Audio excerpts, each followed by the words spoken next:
না বলেন? এখন যারা বিশ্বে কোরআন প্রচার করছে তারা শুধু কোরআন মানুষকে শোনাবে, ও কোরআন শুধু শোনাবেন, কোরআনের সঙ্গে টোরানও শোনাবেন। তাহলে আর ওই কথা বলে কি লাভ? জালিকাল কিতাবুল লা রাইবা ফীহি হুদাল লিল মুত্তাকিন।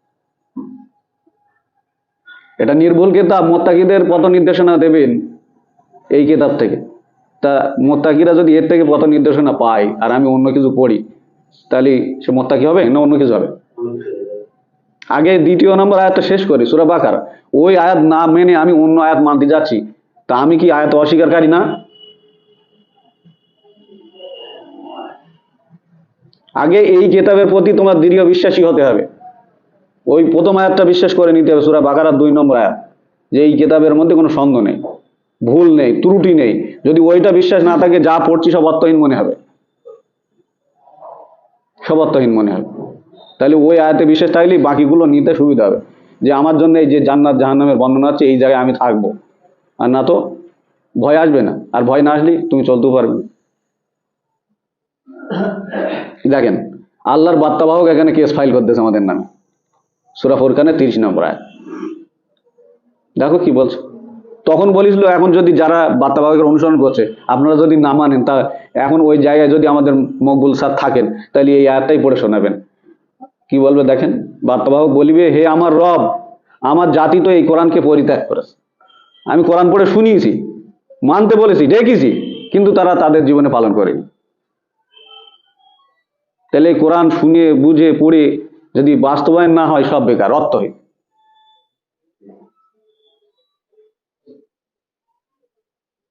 এসব বলার কিছু নেই, এগুলো নিজ জীবনে কার্যকারী করতে হবে। আমরা দেখছি সমস্ত জায়গায় পড়া হচ্ছে, কিন্তু এর বাস্তবায়ন হচ্ছে না।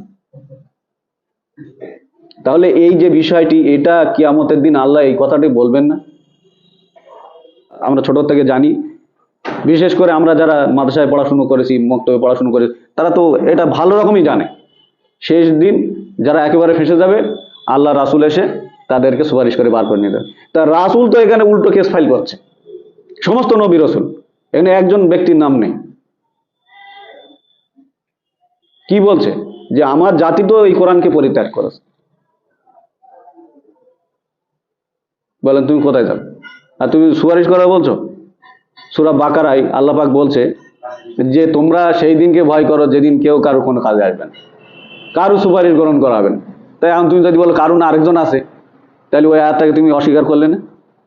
আল্লাহ বলছে, ওইটা অনুবাদ আমি করিনি, ওই বড় বড় আলেমরাই করেছে আমার আগে, যে তোমরা সেই দিনকে ভয় করো যেদিন কেউ কারো কোনো কাজে আসবে না, কারো সুপারিশ গ্রহণ করা হবে না, কারোর থেকে কোনো বিনিময় নিয়ে কাউকে ছেড়ে দেওয়া হবে না। কোথায় যাবে তুমি? মিথ্যে ধোকায় ফেলে রেখেছিল ওই ব্যবসা বাণিজ্য চালানোর জন্য। সমাজে আমি ওই দলমতের নাম দিলাম একসময় কোম্পানি, কোম্পানি বললে কেউ রাখবে না, প্রত্যেকে তার নিজ কোম্পানিতে সব আহ্বান করছে যে আমার দিকে আসেন, আমার কোম্পানি ভালো, আমার প্রোডাক্ট ভালো, আমার কোম্পানি ধরেন জান্নাত পেয়ে যাবেন। কি বলি বোঝা গেছে? তো এখন পৃথিবীতে যতগুলো দলমত চলছে সব এই কোম্পানি। এই কোরআনের নামে কোরআনের ফ্লেভার রাখা আছে, ওপরে গন্ধটা কোরআনের, আর ভিতরে সব ওই, এখন ওই অ্যাপেল জুস পাওয়া যায় না, আপনার যে পট থাকে কিংবা বোতল থাকে, ওর গায়ে লেখা থাকে এটা অ্যাপেল জুস, অ্যাকচুয়ালি ওর মধ্যে কি আছে? ওই ফ্লেভারটাই পাওয়া যায়। আর যদিও তুমি মনে করো যে একদম পুরো নির্যাস আমি ওই অ্যাপেল জুস নেবো দাম বেশি দিয়ে, ভালো কোম্পানি, তার মধ্যেও মনে করো ভেজাল আছে, ওই মালটা ভালো রাখার জন্য ওর মধ্যে একটা কেমিক্যাল মিশ্রিত করতেই হবে। কি বলি বোঝা গেছে?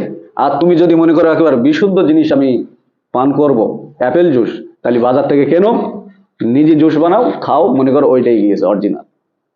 তার আগে যেখান থেকে এসছে, তুমি তো এইটা সবাই মুক্ত হলে, তার আগে যেখান থেকে এসছে ওখানেও বিষ। ওই বিষ নিয়ে এখন এইটা বললে এখন অনেক দূরে চলে যাবে, বিষ নিয়ে ওই কোম্পানিতে নিয়ে কোম্পানিতে ভেজাল, আবার সেই বোতলের গায়ে লেবেল লাগিয়ে দিচ্ছে ভেজাল হয়েছে সাবধান। ওই সব কোম্পানি যা এখন পৃথিবীতে দলমত চলছে, ওই সবাই বলছে কোরআন মানলে জান্নাত, না মানলে জাহান্নাম। একটা দল বাড়িয়েছে, এদের থেকে সাবধান, তারা ওই কোরআনের ফ্লেভার দেখাচ্ছে। সেই দল হলো কারা? ওই আমরাই, যারা এখন বিশ্বে কোরআন প্রচার করছে আমাদের মতো। ওরা ওই উল্টো প্রচার শুরু করে দিয়েছে, যে ওরা ওই ফ্লেভার লাগিয়ে রেখেছে লেবেলের গায়ে, ওই স্টাম্পে, ও আসলে বিষয়টা আসলে ওরা ফেতনা করছে। বলছেন, এখানে আসার আগে কত কথা শুনেছেন। বিসমিল্লাহির রহমানির রহিম। আয়াতে ফিরে আসি। 25 নম্বর সূরা 30 নম্বর আয়াত পড়লাম, এবার 31। আল্লাহ বলিবেন, এইভাবেই আমি প্রত্যেক নবী শত্রু করিয়াছিলাম অপরাধীদেরকে। তোমার জন্য তোমার রব প্রতিপালক পথ নির্দেশক ও সাহায্যকারী হিসেবে যথেষ্ট। বলেন, কে সাহায্য করে? এখানে আল্লাহর রাসূলদেরকেও কি করেছে? শয়তান লাগিয়ে দিয়েছে পেছনে। এই কারাই অপরাধীরা। আয়াত নিজের মধ্যে দেখতে হবে যে আমি এর প্রতিফলন কিভাবে ঘটাচ্ছি।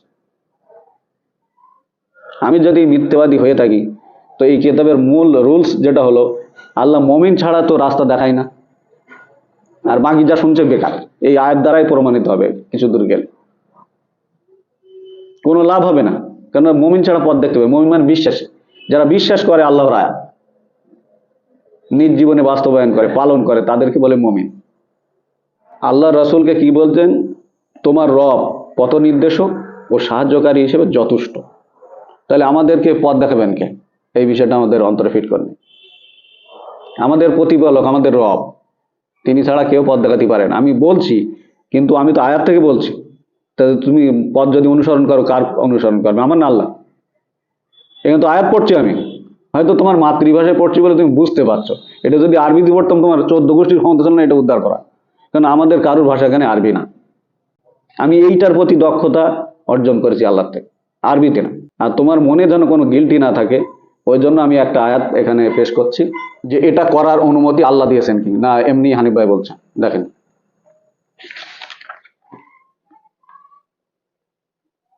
14 নম্বর সূরা 4 নম্বর আয়াত কি বলছে দেখেন।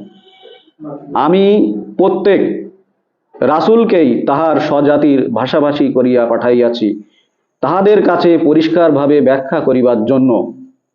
আল্লাহ যাহাকে ইচ্ছা বিভ্রান্ত করেন এবং যাহাকে ইচ্ছা সঠিক পথে পরিচালিত করেন, আর তিনি পরাক্রমশালী প্রজ্ঞাময়। বোঝা যায়নি?